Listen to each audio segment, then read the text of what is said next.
عوام کی تعداد پر، عوام کے مجمع پر میں نمبر بتا سکتا ہوں کہ ٹھیک ہے حکومت نے اور کابینہ نے فیصلہ کیا کہ ہم جی لانگ مارچ، کیونکہ یہ خونی مارچ کا لفظ استعمال کر رہے تھے اور یہ کہہ رہے تھے کہ جی حکومت کے خلاف میری جنگ ہے. اب جنگ کا لفظ ہو، اسلحے کی فراہمی کہیں نہ کہیں سے ہو رہی ہو اور بھی یہ خونی مارچ کا لفظ آ جائے تو پھر میں سمجھتا ہوں حکومت نے فیصلہ کیا کہ جی لانگ مارچ کو نہ کرنے دیا جائے. اور یہ ہر جگہ روکا گیا رستے کو روکنے کے لیے جو تعداد ہونی چاہیے تھی وہ نہیں تھی، چاہے وہ لاہور ہو، چاہے کراچی ہو، کہیں اور ہو، کہیں اور ہو. وہ جو تعداد جس کے سامنے یہ ڈبے کوئی حیثیت نہیں رکھتے، وہ تعداد تھی نہیں. آپ کو یاد ہونا چاہیے 12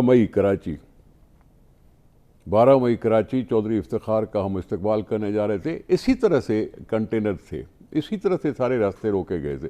ورکروں نے اپنے جمع غفیر کو دیکھ کر وہ کنٹینر ہٹائے تھے.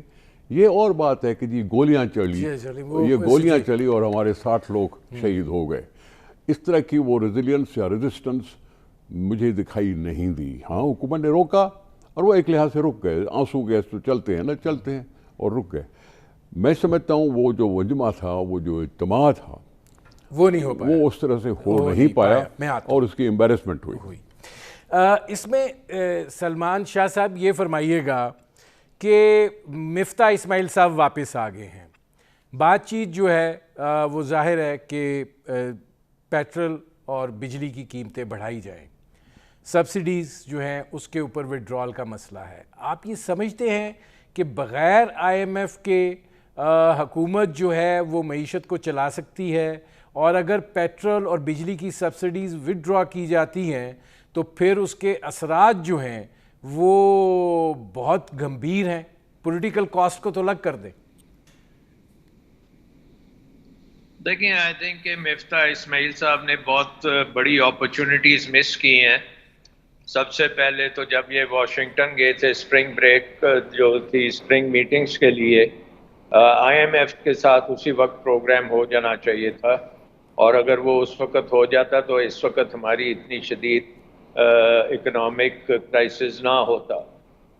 مارکیٹس اس وقت بہت زیادہ جٹری ہیں، مارکیٹس میں جو انسرٹنٹی ہے وہ بڑی زیادہ ہے، اور مفتاح اسماعیل صاحب as a financial technocrat come behave کر رہے ہیں اور وہ سیاست زیادہ کر رہے ہیں، اور ان کو ایک بہت انویلڈی کولیشن کو پوری کو ساتھ لے کے چلنا ہے، پھر لندن کو ساتھ لے کے چلنا ہے، پھر اسحاق ڈار کو ساتھ لے کے چلنا ہے. تو آئی تھنک کہ انہوں نے اپنا جو رول ہے ایز فائنانس منسٹر اس کو تو ایبڈیکیٹ کر دیا ہے. سیکنڈ اپرچونٹی ان کو یہ دوحہ میں ملی اور وہاں بھی وہ یہ نہیں کر پائے. تو اس کا اربوں روپے کا نقصان پاکستان کا ہو رہا ہے. یہ جو مارکیٹس اس وقت آپ کی ڈولڈرمس میں ہیں یہ پیورلی کے نہ ہونے کی وجہ سے، اور ہم نے جو اس وقت ہم نے ری فائنینسنگ کرانی ہے انٹرنیشنل مارکیٹ سے، اس کے لیے IMF ضروری ہے، اس کے لیے world bank, Asian development bank, یہ دوسرے بینک، اور حتیٰ کہ ہمارے جو دوست ممالک ہیں وہ بھی یہی کہتے ہیں کہ جی IMF پروگرام ہوگا تو آپ کی سپورٹ ہوگی.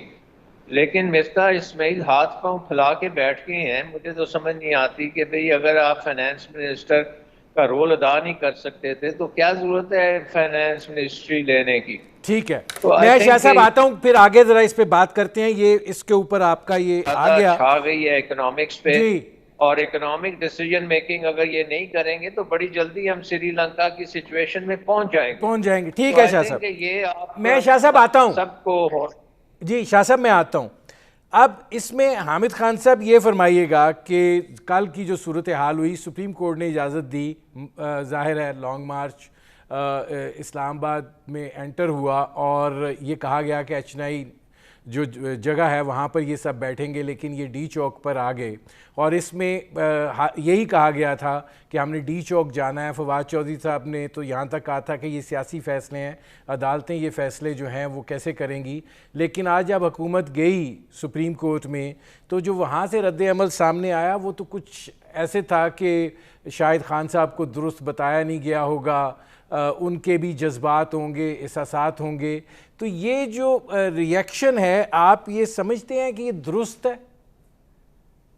دیکھیے بات یہ ہے کہ سپریم کورٹ نے یہ مناسب سمجھا کہ ہم اس میں کنٹیمپٹ پروسیڈنگز میں نہ پڑے، کیونکہ اس سے معاملات کچھ اور الجھ جائیں گے. تو انہوں نے بڑا دل دکھاتے ہوئے اس معاملے کو نظر انداز کیا اور کنٹیمپٹ پروسیڈنگز نہیں کی. کنٹیمپٹ پروسیڈنگز جو ہوتی ہیں بنیادی طور پر عدالت کے لیے ایک سوادیدی اختیار ہوتا ہے کہ وہ آیا کنٹیمپٹ پروسیڈنگز کرنا چاہتے ہیں کسی کے خلاف یا نہیں کرنا چاہتے یا درگزر سے کام لینا چاہتے ہیں، تو اس کو سامنے رکھتے ہوئے اور قومی صورتحال کو سامنے رکھتے ہوئے عدالت نے جو ہے وہ ریسٹرینٹ شو کی. آپ یہ سمجھتے ہیں کہ یہ جو توہین عدالت نہیں لگائی گئی یہ سپریم کورٹ کا شعوری فیصلہ تھا، اور اب جو وہ یہ بات کہہ رہے ہیں کہ ہم ایسا فیصلہ دیں گے جو مستقبل کے لیے مثال بنے، تو آپ کو کیا لگتا ہے اس میں کیا ہو سکتا ہے؟ دیکھیے نا، وہ فیصلہ دے سکتے ہیں آئندہ کے لیے کہ جو لانگ مارچز ہیں اور بالخصوص جو بھی پروٹیسٹ ہونے ہیں کیپٹل میں، کیا ان کے کچھ علاقے ایسے ہیں جو پروٹیسٹ سے باہر رکھے جا سکیں. یعنی بنیادی بات بتانے والی یہ ہے کہ کیا آئندہ سے جو ریڈ زون ہے اس میں کسی کو پروٹیسٹ کرنے کے لیے آنے کی اجازت ہونی چاہیے کہ نہیں ہونی چاہیے، یا کوئی علاقے مارک کیے جا سکتے ہیں جہاں سے حکومت چاہے تو پروٹیسٹرز کو باہر رکھ سکتی ہے. ٹھیک ہے ناظرین، ہماری گفتگو جاری ہے، وقت ہوا ایک مختصر سے کمرشل بریک کا، ملتے ہیں اس وقفے کے بعد.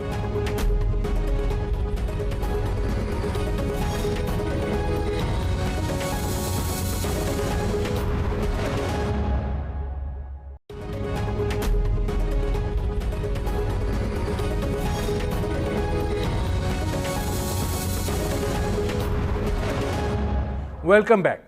اچھا، اس میں نثار کھوڑا صاحب یہ فرمائیے گا کہ اب کیا یہ سیاسی طور پہ آپ سب اتحادیوں کا یہ فیصلہ ہے کہ انتخابات جو ہیں وہ اپنے مقررہ وقت پر ہوں گے، یہ پارلیمنٹ اپنی مدت پوری کرے گی، یا وزیر اعظم صاحب جو اس بات کا اندیا دے رہے تھے کہ وہ کمیٹی بنانے کے لیے تیار ہیں اور پاکستان تحریک انصاف جو ہے وہ مذاکرات اگر کرنا چاہتی ہے تو وہ اس حوالے سے تیار ہیں، لیکن اسد عمر کا میں بیان دیکھ رہا تھا، وہ یہ بات کہہ رہے تھے کہ مذاکرات کے ساتھ اس بات کی شرط ہے کہ آپ تاریخ کا اعلان کریں. ٹھیک ہے، بات سنیں.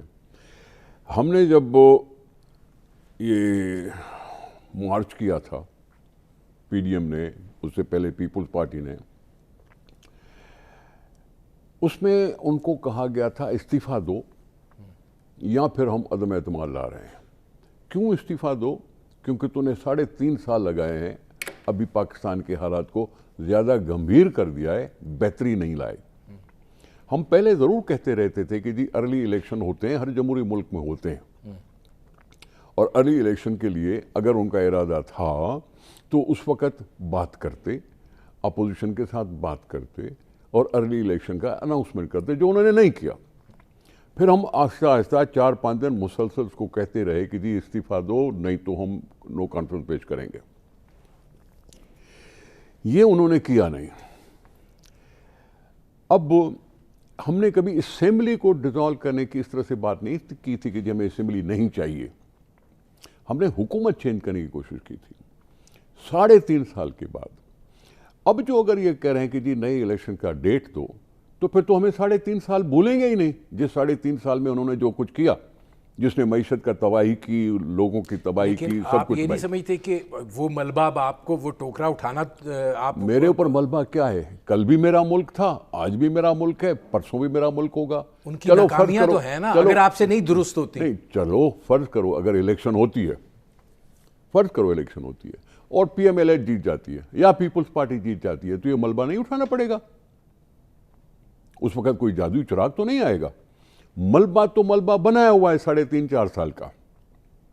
اس کے حرکات، اس کے ثمرات تو ہم سب کو فیس کرنے پڑ رہے ہیں. فیس کرنے پڑیں، چاہے آئی ایم ایف کے تھرو ہوں یا اپنے ریسورس کے تھرو ہو، سبسڈی دیں یا نہ دیں، یہ فیصلے تو آج نہیں تو کل بھی کرنے پڑیں گے. اس لیے ہمیں کوشش کرنی چاہیے کہ اگر سال بھر میں کچھ نہ کچھ بہتری لائی جا سکے تو پھر ہم جا سکیں، عوام کے سامنے جا سکیں. کیونکہ کل الیکشن اگر ہو جاتی ہے اور فرض کرو تحریک انصاف نہیں جیتتی تو کیا ملبہ ختم ہو جائے گا؟ یہ جو تحریک انصاف کا الزام ہے، پھر میں سلمان شاہ صاحب کی طرف جاتا ہوں. آپ نے جو آج آئینی بل منظور کی ہیں، دیکھیے وہ جو کہتے تھے کہ ان کو این آر او چاہیے، آپ لوگوں نے جو نیب آرڈیننس پہ ترامیم کی ہیں اس کے وہ تو بالکل اس سے بہتر تھا آپ ادارے ہی ختم کر دیتے. صاحب ابھی نیب والا لا پتہ نہیں شاید پریزنٹ ہوا ہے یا نہیں ہوا، سوچ ضرور ہے. پہلے ہم کہتے آج ضرور بل منظور ہو گیا سر قومی اسمبلی میں. سر بات سنیں، بل منظور ہوا، اس کے خد و خال بھی دیکھ لیا جائے نا. یہ تو پہلے بھی ڈسکشن میں آیا تھا نیب پر یہ امینڈمنٹ. وہی 34 امینڈمنٹس ہیں جس پہ عمران خان کہتے تھے یہ این آر او ہے، یہ چاہتے یہی ہیں. میں جب ان کو کہتا ہوں آ کے بات کرو، یہ میرے سامنے یہ 34 اصلاحات لے کے آ تو جاتے. پھر کیا اسمبلی کے ممبران کی افادیت کو آپ ماننے سے انکار کر رہے ہو؟ اس میں تو مختلف پارٹیاں بیٹھی ہیں، اس میں تو پیپلز پارٹی بھی ہے، پی ایم ایل این بھی ہے، جے یو آئی بھی ہے، ایم کیو ایم بھی ہے، بی اے پی بھی ہے اور دوسری جماعتیں بھی ہیں. کیا آپ ان کی ساری عقل کی افادیت سے آپ انکار کر رہے ہو؟ یہ کوئی قومی اسمبلی نہیں ہے. اس میں تو اپوزیشن کے کچھ لوگ بھی بیٹھے ہوئے ہیں جو تحریک انصاف سے کبھی تعلق رکھتے تھے، ابھی بھی ہیں، وہ بھی بیٹھے تھے. ان سب کے سامنے اگر یہ بل پیش کیا گیا تو یا کیا قومی اسمبلیوں کی افادت نہیں رہتی؟ کیا جنرل مشرف کی صرف افادیت ہے؟ اس جنرل مشرف مطلب کی اس کا مطلب ہے کہ چاہے جنرل مشرف دے دے یا پارلیمنٹ خود سے این آر او دے دے، ٹھیک ہے، ایکسیپٹیبل ہے. I am sorry, N R O کا مطلب کچھ اور ہوتا ہے. این آر او کا پارلیمنٹ فیصلہ کرتی ہے. نیب کے ایکسیسز میں نہیں صرف کہہ رہا ہوں، سپریم کورٹ کہتی رہی ہے. سپریم کورٹ نے پتہ نہیں نیب پر کتنے آبزرویشنز دیے ہیں. آپ کیا ان سب کو بھول گئے ہیں آپ؟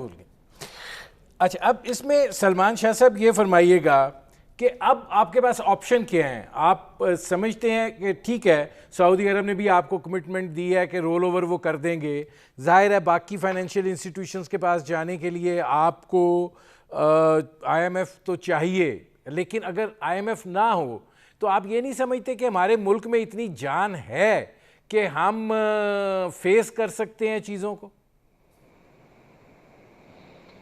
نہیں، آئی ڈونٹ تھنک سو کہ آپ چیزوں کو فیس کر سکتے ہیں، کیونکہ آپ کو حقیقت 2-3 حقیقتیں آپ کے سامنے بڑی کلیئرلی ہونی چاہیے. نمبر 1 حقیقت یہ ہے کہ آپ کا بیرون ملک قرضہ جو ہے وہ اتنا بڑا ہے کہ ہر سال آپ کو تقریباً 15 ارب ڈالر اس کے واپس کرنے ہیں اور اس کو ری فائنینس کرنا ہے.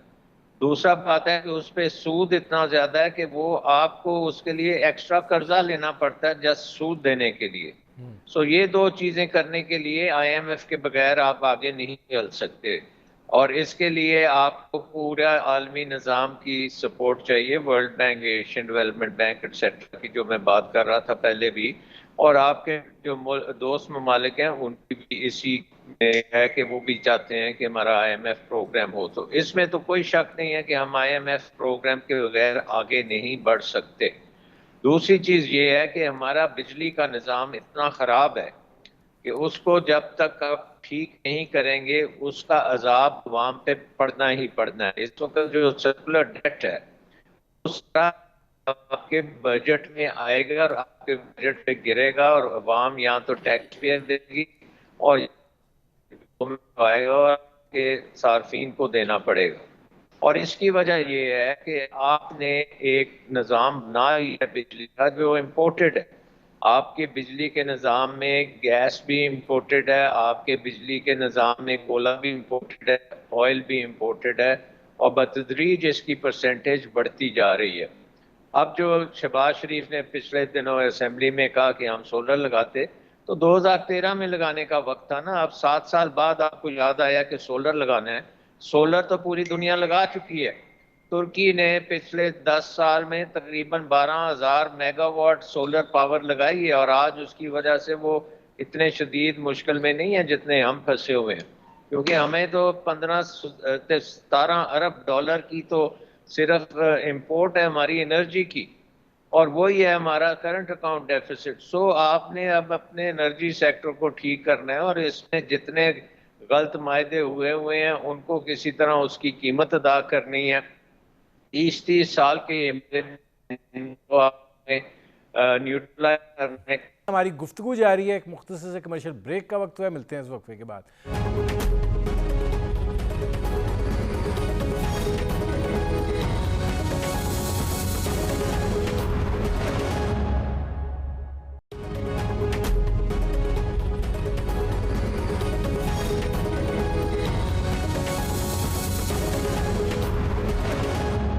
Welcome back. حامد خان صاحب، میں بریک پر جانے سے پہلے نثار کھوڑو صاحب سے جو بات کر رہا تھا یہ نیب کے بل کے حوالے سے، آپ کی کیا رائے ہے؟ دیکھیے، میں سمجھتا ہوں کہ اس کے اوپر بہت محتاط ہونا چاہیے کہ نیب کا قانون ایسا ہے جس کو بہت زیادہ مس یوز ہوا ہے، اور یہ جب سے یہ بنا ہے یہ قانون 99 سے اس کا سیاسی استعمال ہو رہا ہے اپنے سیاسی مخالفین کے خلاف. اس لیے جو بھی نیب کا قانونی ہے اس میں ترمیم کرتے ہیں اس کو یہ سمجھ کر کرنا چاہیے کہ اس کو آئندہ سے سیاسی استعمال میں نہ لایا جا سکے. حامد خان صاحب، آپ چونکہ قانون دان ہیں اور چیزوں کو سمجھتے ہیں، آپ یہ سمجھتے ہیں کہ عمران خان صاحب جو بات کر رہے تھے کہ یہ جو اصلاحات نیب قانون میں لا رہے ہیں یہ این آر او ہے، آپ سمجھتے ہیں کہ یہ این آر او ہے؟ دیکھیے، این آر او تو خیر ایک ٹرم بن گئی ہے، وہ اس وقت کی مخصوص حالات کی 2007 کے، جس کے تحت ایک ملٹری ڈکٹیٹر کے ساتھ کچھ سیاسی جماعتوں نے اپنے معاملات طے کیے تھے. کوئی اتنی قابل فخر چیز نہیں ہے. سیاسی ڈکٹیٹر کو وقت دینے کی اور اس کو جواب دینے کی ایک کوشش تھی جس کو سپریم کورٹ نے صحیح معنی میں اسٹرائک ڈاؤن کر دیا 2009-10 میں. اب جو کہنے کی بات ہے کہ جو بھی لیجسلیشن ہو وہ فیئر اینڈ اسکوائر ہو، سب کے سامنے ہو اور اس کے اوپر ڈسکشن ہونی چاہیے. یہ جو ٹرینڈ پہلے بھی تھا اور اب بھی ہے کہ جلدی جلدی قوانین کو گھسیٹا جائے بغیر ڈبیٹ کے، اور جو حکومت وقت کو جو چیزیں سوٹ کرتی ہے اس قانون میں لے آئی جائے. تو میں سمجھتا ہوں اس قانون کو بغیر مناسب ڈبیٹ کے اس کو پاس کرنا ٹھیک نہ ہو.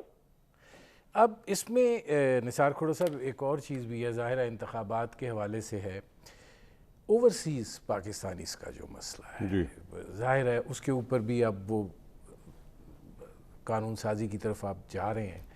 کیا ارادہ کیا ہے؟ ای وی ایم تو چلیں آپ نے فارغ کر دیا. سر، میں سمجھتا ہوں اوورسیز پاکستانی کو بالکل اگنور نہیں کرنا چاہیے.